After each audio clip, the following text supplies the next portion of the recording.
السلام عليكم. كما تشوفوا معنا اليوم غادي نديروا واحد الوصفه ديال البرد ديال الكحبه. هي زوينه الكحبه وانا مجرباها، غادي تجربوها وغادي تردوا عليا. هذا الكاليبتوس مطحون، هو هذا كلشي كيعرفو، طحنتو وغادي نديرو في الكاسرونه نديرو مع زيت الزيتون. حسب كل واحد كيدير القياس ديالو.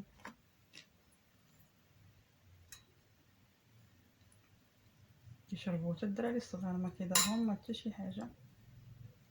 الدراري الصغار كيجيهم مار شويه. الا بغيتو ديروا فيه شويه السكر باش يجي حلو، باش يقدروا الوليدات الصغار يشربوه.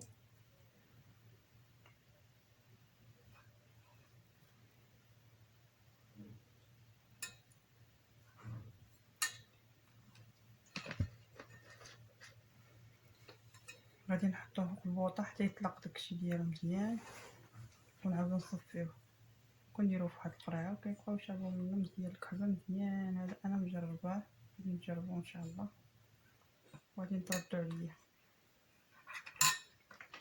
خد الزيت على هذا الشكل هذا، هو صفيتو. اللي بغى يزيد هنايا شويه السكر على حساب الدراري باش ما يجيهمش شويه ديك المراره، ما كنصحش موالين طونسيون يشربوه حيت هاد الكاليبتوس سخون. غادي تجربوه غادي يريح لكم مزيان الكحبه. كتصفيو وهو هذا الشكل ديالو.